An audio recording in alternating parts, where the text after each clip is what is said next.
Good evening, Mr. Zakir Naik. My name is Gulab Chand Vishkarma, and I have a question.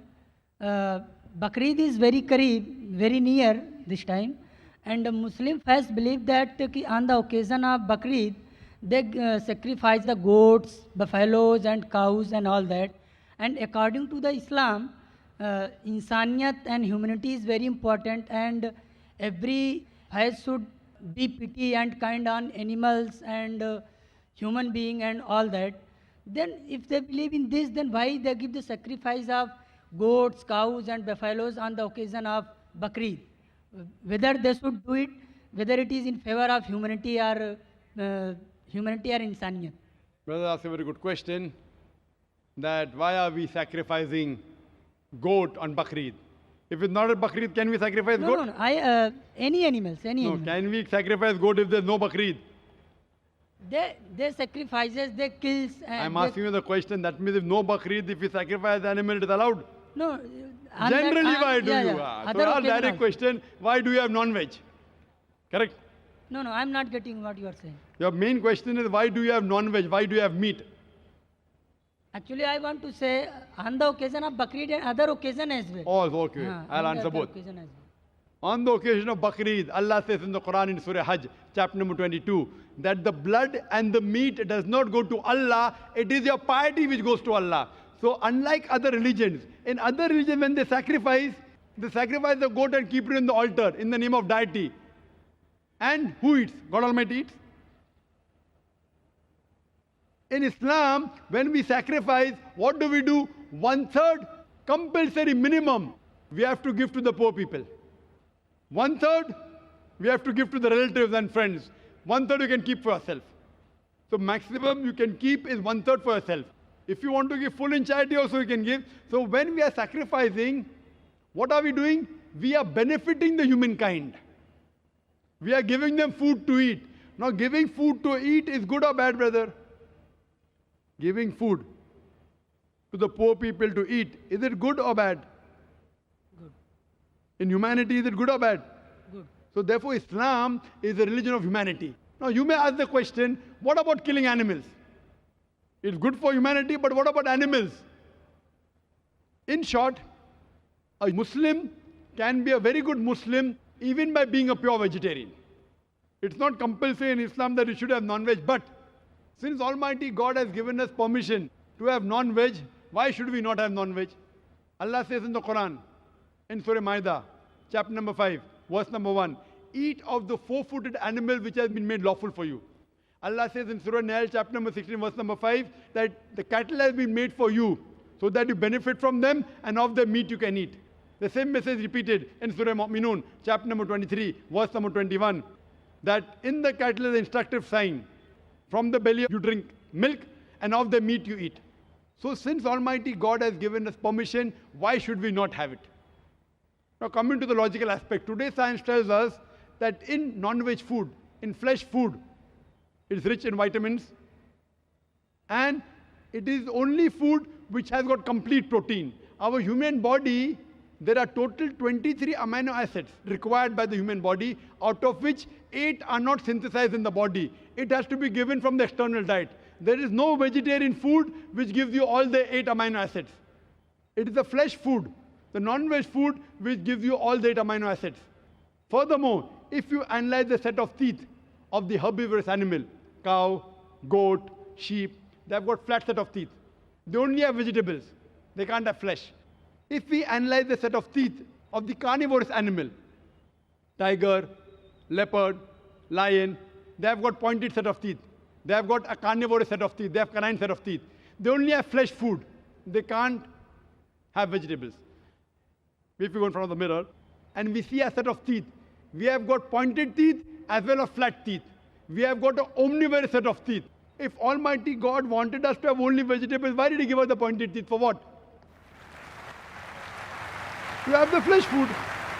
Furthermore, the digestive system of the herbivorous animal, cow, goat, sheep, can only digest vegetables. They can't digest flesh food. The digestive system of the carnivorous animal, tiger, leopard, lion, can only digest flesh food. They can't digest vegetables. But the digestive system of the human being has got small intestine and long intestine. We can digest vegetable as well as fresh food. If Almighty God wanted us to have only vegetables, why did He give our digestive system we can digest both? Furthermore, there is a misconception that Hindus should not have non-veg. It's misconception. If you read the Hindu scriptures, it's mentioned in Manusmriti, chapter number 5, verse number 30, that Almighty God created some animals to eat and some to be eaten.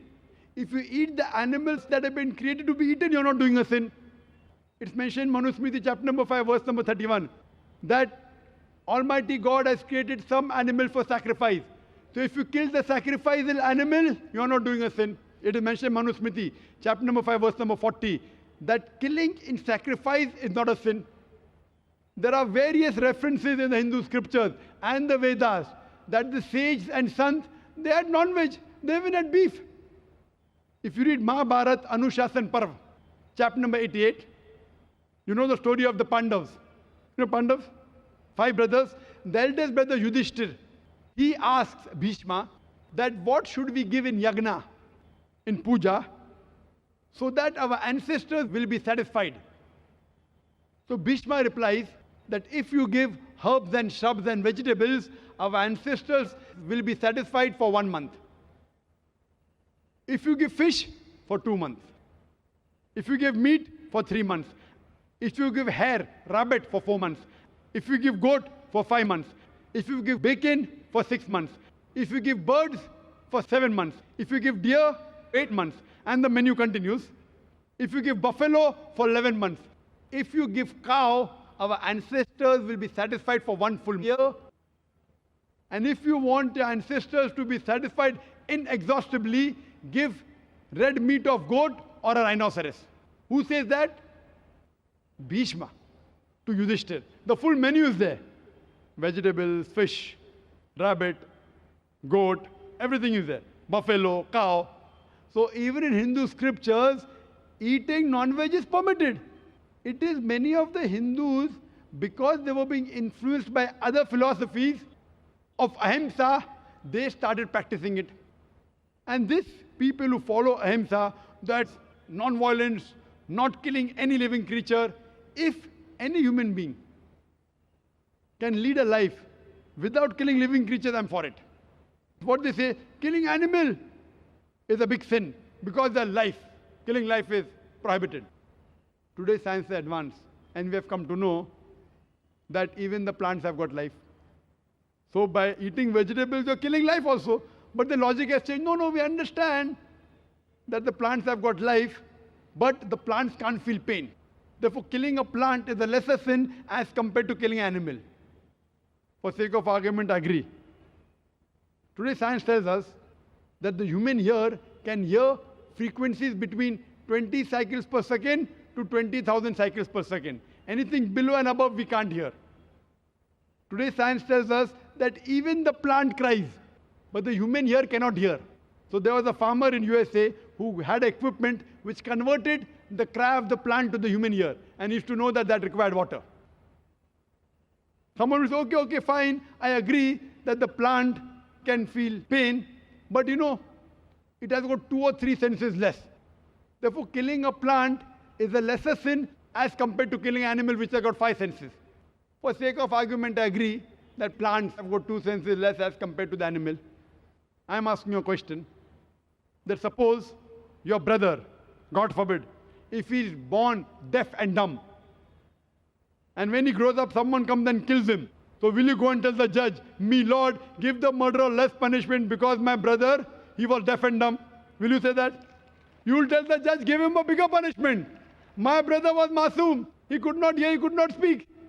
So in Islam, it does not work like that. 2 senses more, 2 senses less. Allah says in the Quran in Surah Baqarah chapter 2 verse number 168, eat of the good things we have provided for you. What is good, what is tayyib you can have. And furthermore, I personally have got no problem. If the non-Muslim don't want to have non-veg, I have got no problem. Personally. Only when they tell me it's a sin or you tell me it's against humanity, I give the reply. Personally, if the non-Muslims continue having vegetarian, good for me. If all the non-Muslims start having non-veg, then the price of mutton and beef will go high. Personally, I've got no problem.